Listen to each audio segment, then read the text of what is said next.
Okay, so here we go. This is Little Garcia. This is the snake from Always Evolving Python.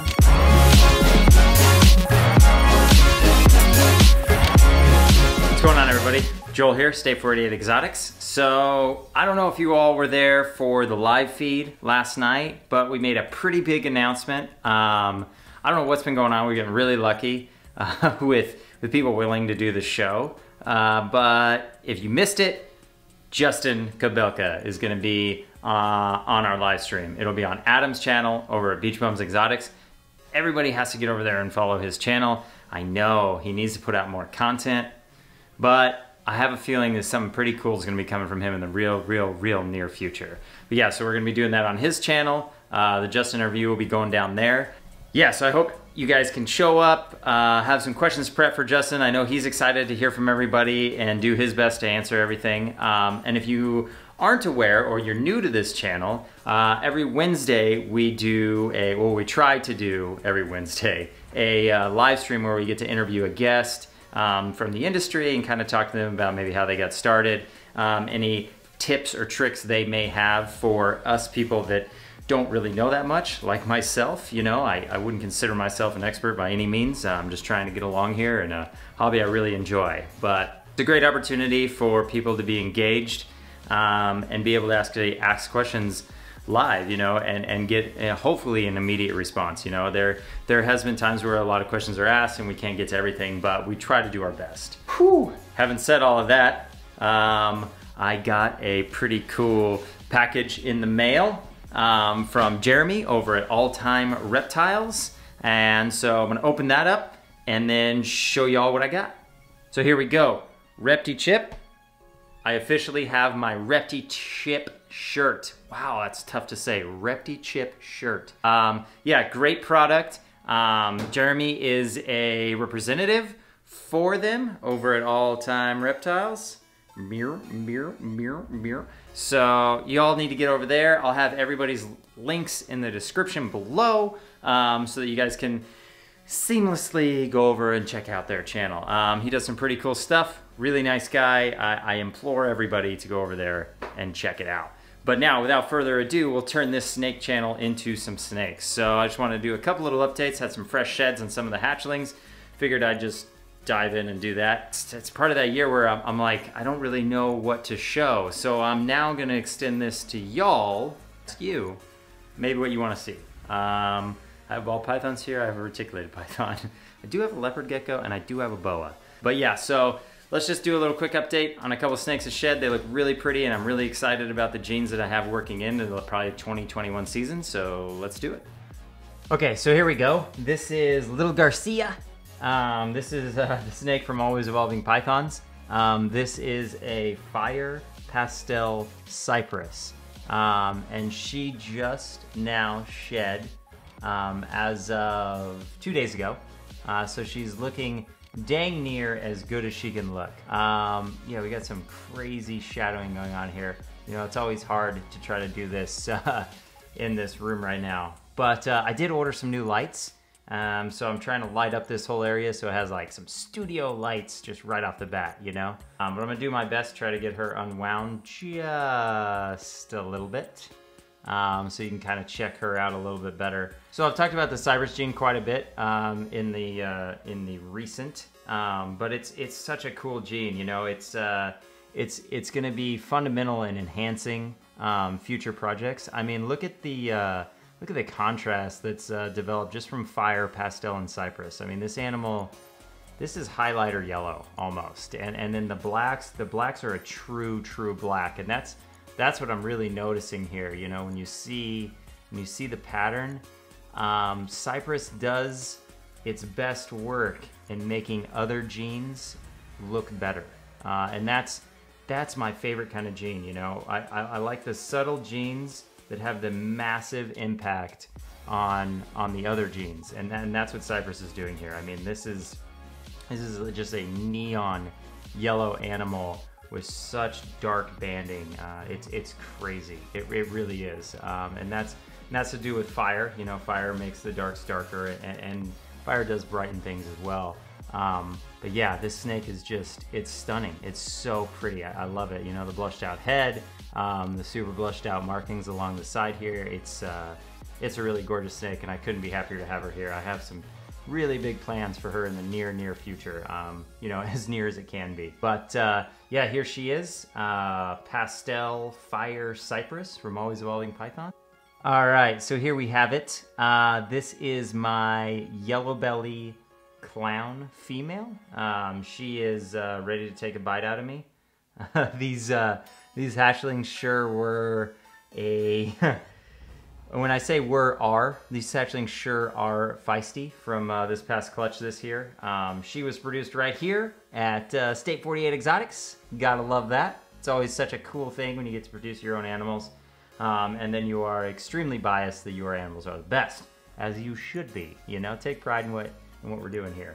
But yeah, she's a gorgeous animal. I'm sure I can flip her over for us. Check out her belly, white belly, but has really cool patterning along the sides, and it gets really blown out on her. Oh dang it! There we go. Her blushings on her pattern is just super expressed.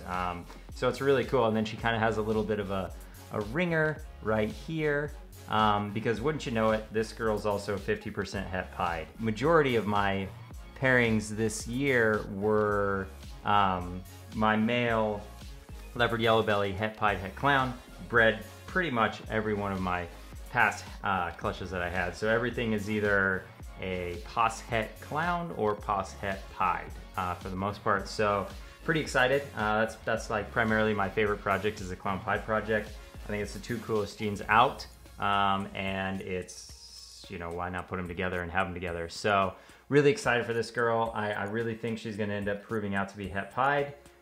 So I can't wait to get her into the rotation, you know, as soon as I can. She also has a really cool tail pattern here. I think is kind of unique. It like comes down. Oops, sorry, not in frame. It comes down and then like cuts out, you know, right around there.